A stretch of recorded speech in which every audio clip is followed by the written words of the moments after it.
What's up, everybody? Rick Denham here, Holy Moly Outdoors.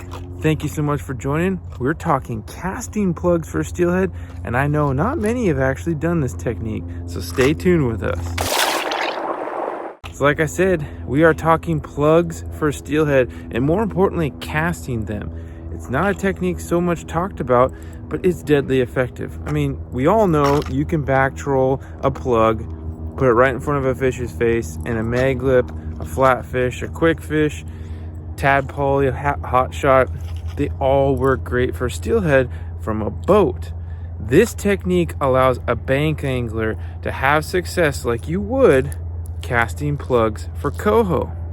It is super effective. I've had great success on small and large rivers alike. So let's dive right into this and showcase you how you can catch steelhead casting plugs.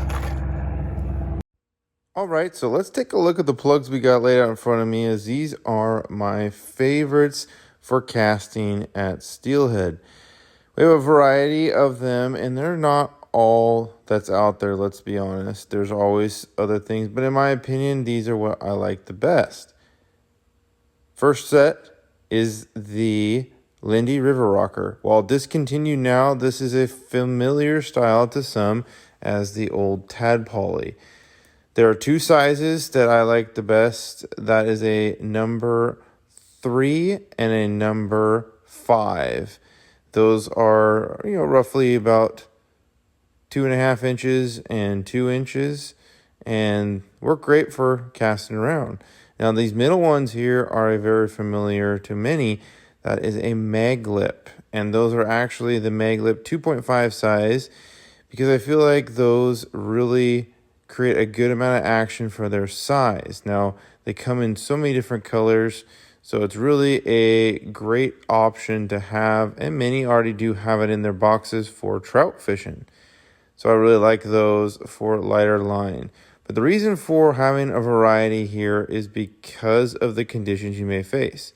Here we have a old school wiggle wart. It's a bass plug essentially, but really works well casted. This is a Hot N Tot, is another option that's out there. However, this is a smaller size. The larger sizes are actually what used to be the old bait divers back in the day. Now, the middle set here, you have 3 different versions of the Brad's Wiggler, very similar to a wiggle wart, but the Brad's Wiggler with the regular size there, a wee wiggler, and then the little wiggler, it allows for different scenario options to be used. Now, for my end, I love casting just like you would for coho salmon with the regular size. I'll open these up here to showcase exactly what this looks like. The little wiggler is a great action for diving in smaller runs, but will require a little bit of weight for added casting. Now, a wee wiggler in itself is a great one to run through tailouts casted, and the larger size here, the regular, is a normal run size. So keep that in mind. There are a few different sizes in each of these lures. Brad's is the only one though that has 3 versions outside of that Lindy River Rocker that are available. So the Brad's Wiggler essentially can match the hatch to the conditions you're facing. With so many different colors, you can definitely find a few that a steelhead will love. So overall for me, I have a variety with me, but casting wise for steelhead is made for reasoning based upon the conditions themselves. Colors are pretty standard. The pinks, silvers, oranges, based on the clarity of the water, the area of the run I'm fishing. I'm casting these across current and swinging them down through.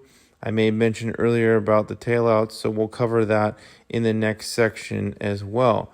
Now, I wanted to open these up and compare as well the actual wiggle wart to the Brad's Wiggler. They are almost identical in their shape. There are slight differences in the way that they actually fish, but you have to keep in mind these designed to run with that bill in the rocks. And I think that's why in a little bit deeper runs where they can dive into, that is a great option, and Steelhead will definitely react to that.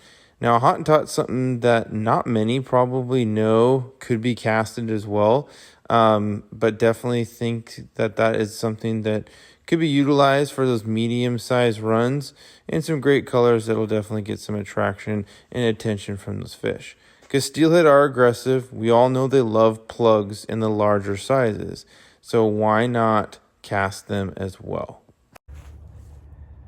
So you can do this with any plug, truly. It doesn't have to be the ones I just showed you, but those are the ones I've had the most experience with. Now, when you start talking the actual gear itself to throw, this is what I like to do. Ideally, I like to throw a spinning rod, right? And the reason for that is I have more control over the lighter lures to cast as a bank fisherman. You can do this as well with a bait casting setup. Maybe it's an 8 to 12, 10-pound test line. Think bass fishing. This is really kind of how I got the idea, more or less. Not that it's original, but I thought of it as these work for bass, these work for coho. Why not a steelhead? So my favorite setup is a spinning rod. This happens to be a 7/6 6 to 15. It's a velocity rod. I'll put all the links in the description below along with the lures. But the reason for this one being 7/6 is I have a little bit more ability of control. It's actually my twitching rod that I would use for salmon, and it works great as a hardware rod or utility like we're doing here. Now, this is a Lindy river rocker, as you saw in the video earlier. Unfortunately, these are discontinued, but it's essentially a tadpole shape. It dives in that sweet spot of 5 to 7 feet. I really like these for those smaller river runs. And what I have found, because you start talking gear, right? This 7/6, 3,000 size reel, and it's got, 10 to 12 pound test line. I like mono. I don't like braid. While braid can give you a little more feel and potentially castability, I like the mono because it has a little bit of stretch and give, and that's important. You're casting these across the river and kind of swinging them, and retrieving as you go. Well, if a fish grabs that, you want a little bit of give so you have ability to play those fish. It's not to say you can't do it with and have it going on braid, but I really think this is super effective this way. So what I like to then do is I approach my runs as middle of the hole and tail out, or top of the hole to the middle of the hole, because the top of the hole, the middle of the hole is going to have a little bit faster, shallower water, and these plugs are going to work better in that. The meat, slow pool spots, these aren't as good for steelhead because that's not necessarily holding water.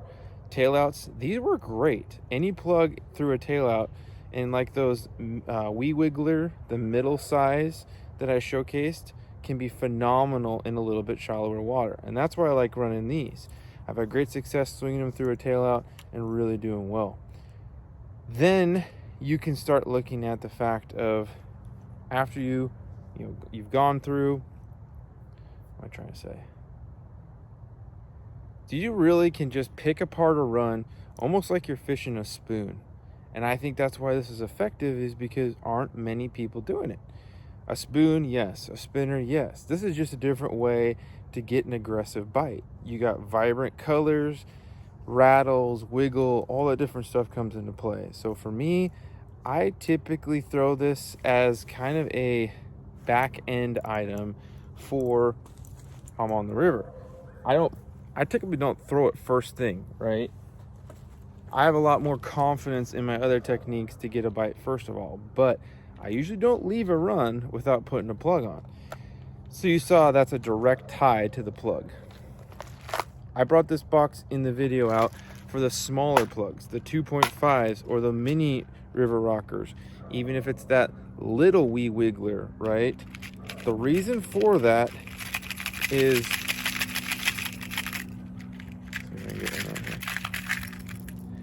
the action on these small little plugs, right? That's a Misty River, I think. I can't remember. There's a special custom color to this one, but it's a 2.5 Maglip, and this 2.5 Maglip has a crazy killer side to side skip beat. It's really light though. It's not necessarily made to be casted, but if I'm on the riverbank, I take one of these little inline weights. This is a 1/4 ounce. You can do a little different ways, but this makes it the easiest because the swivel helps for line twist, and I tie on about 1.5 to 2 feet a leader, and there you go. Gives it a little more weight, a little more castability. I throw it out, and right before it hits the water, I'm gonna flip my bail over so that plug lands ahead of the weight, and I can start retrieving right away. It really makes it effective, and you can swing these things so well. It's something a lot of these fish don't see. So keep this in mind as a killer technique that you might be the only one doing it. So I've given you a trick out of my bag, and I hope it'll help a lot of you out. Something though to not rule out with fishing plugs for steelhead, one of these babies, a side planter. If you want to know how to set one of these things up and really fish effectively, back trolling plugs from the bank as an angler, the poor man's drift boat, check out this video right here. Tight lines and fish on.